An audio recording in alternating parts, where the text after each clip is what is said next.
বিদ্যুতের এমন অবস্থা শেখ হাসিনা করবে যে আপনারা ওই যে ফেরিওয়ালারা যেমন ঘুরে বলে চুরি বলে রাখবেন নাকি ভাই। আসসালামু আলাইকুম, আপনারা সবাই কেমন আছেন? আশা করছি সবাই ভালো আছেন। তো আমি আপনাদের কাছে দেখাবো দেশে প্রচন্ড গরম আর লোডশেডিং এর কারণে দেশের মানুষগুলো অনেক কষ্টে আছে। আর দেশের মানুষের এই কষ্ট দেখে প্রধানমন্ত্রী শেখ হাসিনা শান্তিতে নেই, এমনটাই বললেন ওবায়দুল কাদের। আর এইদিকে লোডশেডিং এর সমস্যা নিয়ে সাধারণ মানুষ একই বললেন। তো আমি আপনাদের কাছে এই দুটি ভিডিও সমস্যাকে দেখাবো। আজকের এই ভিডিওটি অত্যন্ত গুরুত্বপূর্ণ। আমি আশা করবো যে আপনারা সম্পূর্ণ ভিডিওটি দেখবেন, আর সম্পূর্ণ ভিডিওটি দেখলেই বিস্তারিত জানতে পারবেন। আর এই ভিডিওটি দেখানোর আগে আপনাদের কাছে আমার ছোট্ট একটি রিকোয়েস্ট, আপনারা যদি আমার চ্যানেলে নতুন হয়ে থাকেন তাহলে নিত্য আপডেট নিউজ সবার আগে পেতে আমার এই চ্যানেলটি সাবস্ক্রাইব করে আমার সাথেই থাকুন। আর এখন চলুন আমরা প্রথমে দেখে আসি লোডশেডিং এর সমস্যা নিয়ে দেশের সাধারণ মানুষ কি বলেছেন সেই ভিডিওটি। বিদ্যুৎ রাখবেন নাকি বিদ্যুৎ? জ্বালানি সংকটে সোমবার থেকে সাময়িকভাবে বন্ধ হয়েছে পটুয়াখালীর পায়রা তাপবিদ্যুৎ কেন্দ্র। এই বিদ্যুৎ কেন্দ্রের উৎপাদন বন্ধ থাকতে পারে আগামী 20 থেকে 25 দিন।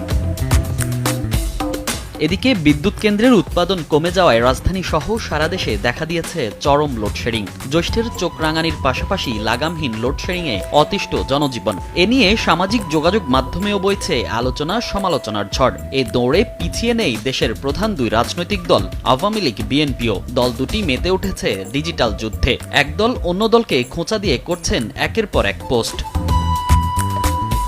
লোডশেডিং নিয়ে নিজেদের ভেরিফাইড ফেসবুক পেজে রোববার সন্ধ্যা 6:15 একটি পোস্ট করে বাংলাদেশ জাতীয়তাবাদী দল বিএনপি। ওই পোস্টে তারা লেখে, হারিকেন নিজেও ভাবেনি এই শতভাগ বিদ্যুতের যুগে সে আবার তার ভরা যৌবন ফিরে পাবে।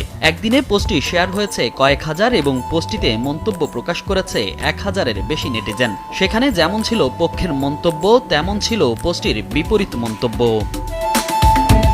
এর জবাব দিতে খুব বেশি দেরি করেনি আওয়ামী লীগ। রোববার রাত 12:20 নিজেদের ভেরিফাইড ফেসবুক পেজে একটি পোস্ট করে ক্ষমতাসীন আওয়ামী লীগও। বিএনপির করা পোস্টের জবাব দিয়ে তারা লেখে, হারিকেনের আলোতেই নিজেদের হারানো যৌবন ফিরে পেল বিএনপি, কারণ এই হারিকেনের আলোতেই কেটে গেছে তাদের 5টি বছর। সেই সাথে পোস্ট করা হয় 2001 থেকে 2006 সালের মধ্যে বিপুল বিদ্যুৎ সংকট নিয়ে করা পত্রিকার বেশ কিছু শিরোনাম।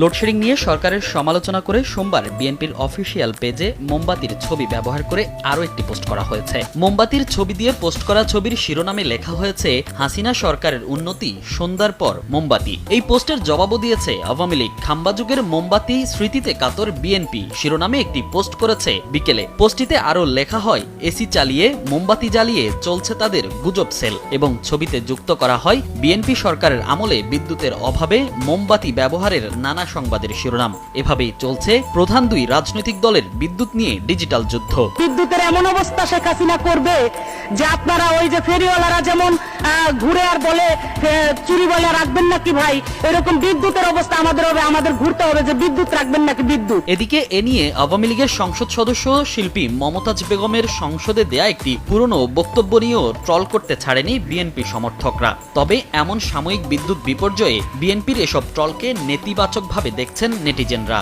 তাদের মন্তব্য, যে কোনো সংকটে ট্রল করা যেন বিএনপির রীতিতে পরিণত হয়েছে।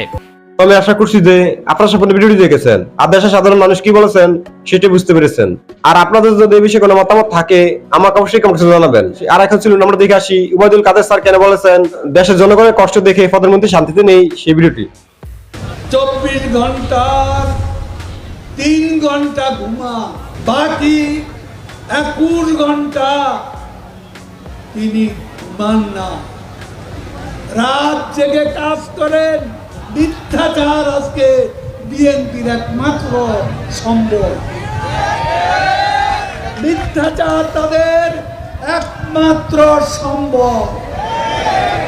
মিথ্যাকে পুঁজি করে তারা আজকে শেখ হাসিনার দ্রব্যমূল্যে আজকে লোডশেডিং, ডলারের সংকটের জন্য মানুষ কষ্ট পাচ্ছে, শেখ হাসিনা শান্তিতে তিনি কষ্ট পাচ্ছেন। আপনাদের জন্য আমরা তার সঙ্গে থাকি, আপনাদের কাছে চামচাগিরি করব না, যা সত্য তাই বলছি। আজকে বাংলাদেশে বঙ্গবন্ধুর পর শেখ হাসিনা হচ্ছে আপনজন গরিব মানুষের আরেকজন নেতা। বঙ্গবন্ধুর কন্যা, আপনারা তাকে জানেন, তিনি 24 ঘন্টার 3 ঘন্টা ঘুমান। জিজ্ঞেস করলে নিজেই বলবে। বাকি 21 ঘন্টা তিনি ঘুমান না, রাত জেগে কাজ করেন, সারাদিন বসে বসে দেশের অর্থনীতির কথা ভাবেন, সাধারণ মানুষের কথা ভাবেন। আমি আশা করছি যে আপনারা সবাই ভিডিওটি দেখেছেন।